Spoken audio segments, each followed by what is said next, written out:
आधार पे कह रहे हैं कि ये 400 पार होंगे, यही जाने। वो कह रहे हैं 370। हाँ, या 370 अच्छा, या तो इन्होंने कुछ गड़बड़ पहले से कर रखी है कि इनको मालूम है कि हमें 400 मिलने वाले हैं। अगर इस देश में आज के दिन ऐसा चुनाव हो जिसमें कोई गड़बड़ी नहीं हो, जिसमें ईवीएम में कोई गड़बड़ी नहीं है, तो मैं दावे के साथ कह सकती हूँ ये 180 से ज्यादा सीट नहीं ले सकते। 10 सालों में किसी आम आदमी की, किसी आम महिला की के जीवन में तरक्की नहीं आ रही है, रोजगार नहीं मिल रहे हैं, महंगाई घट नहीं रही है। मुझे लग रहा है कि जो मोदी जी के इर्द गिर्द लोग हैं अब तो बताने ही बंद कर दिए, कट गए हैं वो जनता से, क्योंकि जब बहुत सत्ता हो जाती है तो ये अक्सर होता है। गुप्त चंदा देने की स्कीम किसने निकाली? मोदी जी ने निकाली। अब सुप्रीम कोर्ट ने कह दिया कि इस गुप्त चीज को आप पारदर्शी करो, जनता के सामने सूची लाओ।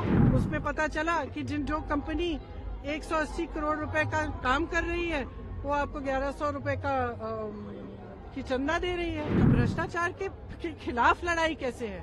इनसे भ्रष्ट तो कोई है नहीं, ये इन्होंने तो भ्रष्टाचार का बाकायदा सिस्टम बना दिया, और जब पकड़े गए तब कहने लगे कि भाई पारदर्शी सूची है। देखिए, मैं हर जगह यही कह रही हूँ जनता को कि ये चुनाव जनता का चुनाव होना चाहिए, जनता के मुद्दों पर होना चाहिए। मोदी जी, भाजपा के नेता बेरोजगारी की बात नहीं कर रहे हैं, महंगाई की बात नहीं कर रहे हैं, जो असली समस्याएं किसानों की, महिलाओं की, उनके बारे में बात ही नहीं हो रही है। बात इधर उधर की ध्यान भटकाने के लिए हो रही है। इसलिए मैं जहां भी जाती हूं मैं कहती हूं ये चुनाव आप अपने लिए लड़िए, आप इस चुनाव को अपने मुद्दों के बारे में बनाइए। एएनआई को दिए इंटरव्यू में प्रधानमंत्री नरेंद्र मोदी ने कहा था कि किसी को डरने घबराने की जरूरत नहीं है, सब लोग सुरक्षित हैं। अगर तीसरी बार मोदी जी की सरकार बनती है तो वो यथावत उसी तरीके। तो उनसे किसी ने पूछा? क्योंकि आप लोग तो पूछते नहीं है। एएनआई का, हाँ, चाहे एएनआई का हो, चाहे किसी भी चैनल का हो, आप उनसे पूछते नहीं है। आपको उनसे पूछना चाहिए था कि उनके जो नेता हैं हर जगह जाके ये क्यों कह रहे हैं कि संविधान को बदलने वाले हैं। सुनिए, कि आप उनसे पूछिए ना कि संविधान को बदलने वाली बात उन्हीं के नेता क्यों कर रहे हैं, ये बात उभरी कहाँ से, और इस बात का मतलब क्या है। अगर किसी को डरना नहीं चाहिए तो इसका मतलब क्या है? क्योंकि जब संविधान बदलेंगे तो आरक्षण को क्या होगा? जब संविधान बदलेंगे तो ये जो अधिकार है जो सबका है इस देश में, कि चाहे प्रधानमंत्री हो, चाहे छोटे से छोटा किसान हो, उसका वोट का अधिकार है, इसका क्या होगा? तो इसका जवाब देना। ये कहना काफी नहीं है कि डरिए मत, हम तो वैसे भी नहीं डरते। आप तो उत्तर प्रदेश की प्रभारी भी रही हैं, 80 सीटों में कितनी सीटें कांग्रेस और गठबंधन इस बार एक्सपेक्ट कर रहा है? मैं प्रभारी रही हूँ, ज्योतिषी नहीं रही हूँ। पार की बात कह रहा है। ज्योतिषी नहीं रही हूँ, मैं प्रभारी रही हूँ। सीटें अच्छी आएंगी, जनता बदलाव चाहती है। मैं राजस्थान गई, उत्तराखंड गई, जनता में कोई रुझान है, थक गए हैं वो, ऐसी राजनीति नहीं चाहते। देख ली उन्होंने 10 सालों से यही घूम घूम के यही बातें हो रही हैं। लेकिन 10 सालों में किसी आम आदमी की, किसी आम महिला की के जीवन में तरक्की नहीं आ रही है, रोजगार नहीं मिल रहे हैं, महंगाई घट नहीं रही है। अब त्योहार का समय है, रामनवमी है, आज त्योहार का समय है, किसी के पास खरीदने के लिए पैसे नहीं है। चाहे कितने भी लोग परिवार में काम कर रहे हों, पूरा ही नहीं हो रहा है। महंगाई इतनी बढ़ चुकी है, बेरोजगारी इतनी बढ़ चुकी है, हद से ज्यादा। अब इन चीजों के बारे में तो मोदी जी बात नहीं करते। मुझे लग रहा है कि जो मोदी जी के इर्द गिर्द लोग हैं अब तो बताने ही बंद कर दिए, कट गए हैं वो जनता से, क्योंकि जब बहुत सत्ता हो जाती है तो ये अक्सर होता है। कल सुप्रीम कोर्ट में इलेक्टोरल बॉन्ड पर भी सुनवाई हुई, साथ ही साथ जो वीवीपैट है उसको लेकर के सुनवाई हुई। सुप्रीम कोर्ट ने फिलहाल इस पर सुनवाई का अगला फैसला दे दिया। तो इलेक्टोरल बॉन्ड पर और आज आपने वीवीपैट पर भी सवाल खड़ा किया, ईवीएम्स पर भी आप लोग लगातार क्वेश्चन करते रहते हैं, इस बार के चुनाव को कैसे देखते हैं? देखिए, जैसे मैंने कहा, इस चुनाव को हम देखते हैं जनता के नजरिए से। जनता जागरूक बने, समझे कि उनके साथ क्या हो रहा है। कल मोदी जी ने कहा कि इलेक्टोरल बॉन्ड के जरिए ये पूरा सिस्टम पारदर्शी हो गया है। वाह! तो ये स्कीम किसने निकाली भाई? गुप्त चंदा देने की स्कीम किसने निकाली? मोदी जी ने निकाली। अब सुप्रीम कोर्ट ने कह दिया कि इस गुप्त चीज को आप पारदर्शी करो, जनता के सामने सूची लाओ। पहले तो आपने मना किया कि सूची नहीं मिल रही है, फिर सूची भी सुप्रीम कोर्ट ने कहा कि मिल रही है, नहीं मिल रही है हम नहीं जानते, निकाल के दो दिन में। सूची निकली कि नहीं निकली, उसमें क्या पता चला? उसमें पता चला कि जो कंपनी 180 करोड़ रुपए का काम कर रही है वो आपको 1100 रुपए की चंदा दे रही है। उसमें पता चला कि जिसने गुजरात का पुल बनाया वो भी चंदा दे रहे हैं। उसमें पता चला कि किसी पर आपने छापा मारा, उन्होंने चंदा दे दिया, अचानक उन पे से केस उठ गए, यही पता चला ना। तो ये भ्रष्टाचार के खिलाफ लड़ाई कैसे है? इनसे भ्रष्ट तो कोई है नहीं, ये इन्होंने तो भ्रष्टाचार का बाकायदा सिस्टम बना दिया, और जब पकड़े गए तब कहने लगे कि भाई पारदर्शी सूची है। ये बहुत गलत बात कर रहे हैं। जनता को जागरूक बनना पड़ेगा कि जनता के साथ कितना विश्वासघात हो रहा है आज के दिन।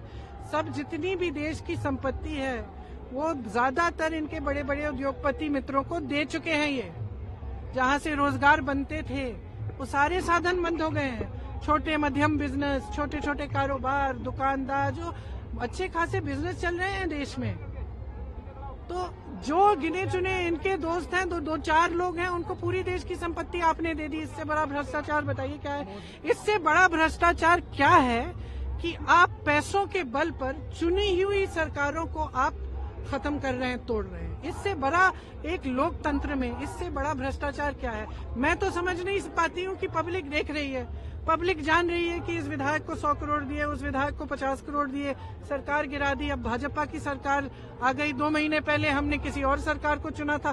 पब्लिक देख रही है लेकिन पब्लिक चुप है, मेरे समझ के बाहर है, क्योंकि आप मीडिया के लोग ना उनसे सवाल करते हैं। मैंने हाँ मैंने देखा इंटरव्यू, लेकिन सवाल क्या पूछे इंटरव्यू में भाई? सवाल ये पूछिए ना, पूछिए नारी शक्ति की बात करते हैं तो ये उत्तराखंड में जो हुआ अलंकृता के साथ, उनका संरक्षण कौन कर रहे हैं जिन्होंने उनके साथ अत्याचार किया? हाथरस में जो हुआ उन लोगों का संरक्षण किसने किया जिन्होंने वो अत्याचार किया? उन्नाव में जो हुआ, जो उस लड़की को जलाया, उनका संरक्षण कौन कर रहे हैं? तो इन चीजों का जो आप लोग पूछिए ना, आपका काम है पूछना, आप पूछते नहीं है, हमसे सारे सवाल उठाते हैं।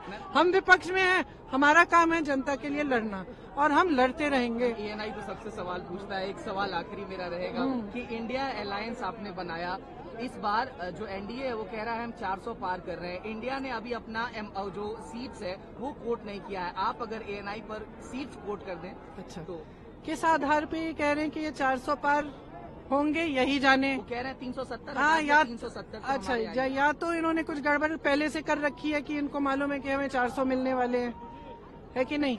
नहीं तो इस तरह ज्योतिषी की तरह कैसे कह सकते हैं कि क्या मिल रहा है? हम इतना कह सकते हैं कि अगर इस देश में आज के दिन ऐसा चुनाव हो जिसमें कोई गड़बड़ी नहीं हो, जिसमें ईवीएम में कोई गड़बड़ी नहीं है, तो मैं दावे के साथ कह सकती हूँ ये 180 से ज्यादा सीट नहीं ले सकते, उससे भी कम लेंगे। किस आधार पे ये कह रहे हैं कि ये 400 पार होंगे? यही जाने। वो कह रहे हैं 370। हाँ या 370। अच्छा, या तो इन्होंने कुछ गड़बड़ पहले से कर रखी है कि इनको मालूम है कि हमें 400 मिलने वाले हैं। अगर इस देश में आज के दिन ऐसा चुनाव हो जिसमें कोई गड़बड़ी नहीं हो, जिसमें ईवीएम में कोई गड़बड़ी नहीं है, तो मैं दावे के साथ कह सकती हूँ ये 180 से ज्यादा सीट नहीं ले सकते। 10 सालों में किसी आम आदमी की, किसी आम महिला के जीवन में तरक्की नहीं आ रही है, रोजगार नहीं मिल रहे हैं, महंगाई घट नहीं रही है। मुझे लग रहा है कि जो मोदी जी के इर्द गिर्द लोग हैं, हम तो बताने ही बंद कर दिए, कट गए हैं वो जनता से, क्योंकि जब बहुत सत्ता हो जाती है तो ये अक्सर होता है। गुप्त चंदा देने की स्कीम किसने निकाली? मोदी जी ने निकाली। अब सुप्रीम कोर्ट ने कह दिया कि इस गुप्त चीज को आप पारदर्शी करो, जनता के सामने सूची लाओ। उसमें पता चला कि जो कंपनी 180 करोड़ रुपए का काम कर रही है वो आपको 1100 रुपए की चंदा दे रही है। तो भ्रष्टाचार के खिलाफ लड़ाई कैसे है? इनसे भ्रष्ट तो कोई है नहीं, ये इन्होंने तो भ्रष्टाचार का बाकायदा सिस्टम बना दिया, और जब पकड़े गए तब कहने लगे कि भाई पारदर्शी सूची है। देखिए, मैं हर जगह यही कह रही हूँ जनता को कि ये चुनाव जनता का चुनाव होना चाहिए, जनता के मुद्दों पर होना चाहिए। मोदी जी, भाजपा के नेता बेरोजगारी की बात नहीं कर रहे हैं, महंगाई की बात नहीं कर रहे हैं, जो असली समस्याएं किसानों की, महिलाओं की, उनके बारे में बात ही नहीं हो रही है। बात इधर उधर की ध्यान भटकाने के लिए हो रही है। इसलिए मैं जहां भी जाती हूं मैं कहती हूं ये चुनाव आप अपने लिए लड़िए, आप इस चुनाव को अपने मुद्दों के बारे में बनाइए।